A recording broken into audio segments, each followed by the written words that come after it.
এই কাকা কি হয়েছে, মন খারাপ কে? মন খারাপ, সারাদিন ঘুরে ফিরে ব্যবসা পাতি নাই, এই কষ্ট মাল কিনছি কি করি, সারাদিন এই ছল দিন না খাই আছি। আচ্ছা, কামাই নাই আজ কামাই নাই। চলে, কিছু খাওয়ার নাই? না চলে কিছু। আচ্ছা দাঁড়ান, আপনার জন্য একটা ব্যবস্থা করতেছি আমি। ঠিক আছে, এই কাজ কর তোরা।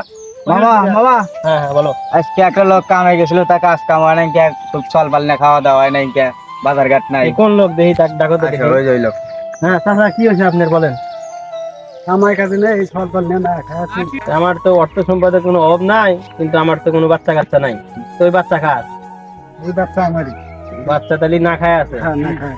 আমার তো আপনি এখন তো ওরকম ভাবে টাকা পয়সা আনি নাই, তো সামান্য কিছু অর্থ যা আছে আমি দিয়ে আপনি বাজার করে নিয়ে যা, পৌঁছালে নিয়ে আরামে খাবেন। এই যে ঠিক আছে, এই কয়েকটাই আছে, এই যে ধরেন 700 টাকা আছে মাত্র, এই টাকা দিয়ে বাজার করে আজকের পরে পৌঁছাল খাই। আপনি যে উপকার হলেন, এই উপকারে সারা জীবনই মন থাকবে। আবার যদি কোনো সাহায্য সহযোগিতা লাগে, তা আমার এই যে লোকের সাথে দেখা করো, আমার সাথে এসো, আমি যথেষ্ট পরিমাণ সাহায্য সহযোগিতা করবো। ঠিক আছে। যে কাজটা তুমি করছো বাবা, এই এই লোকের বিশাল উপকার হচ্ছে।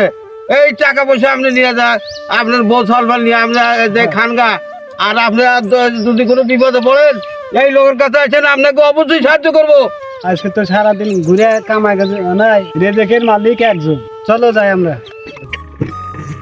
আমাদের সমাজে এরকম কিছু কিছু মানুষ আছে, আমরা সবাই চাই তাদেরকে হেল্প করতে, তাদের পাশে দাঁড়াতে।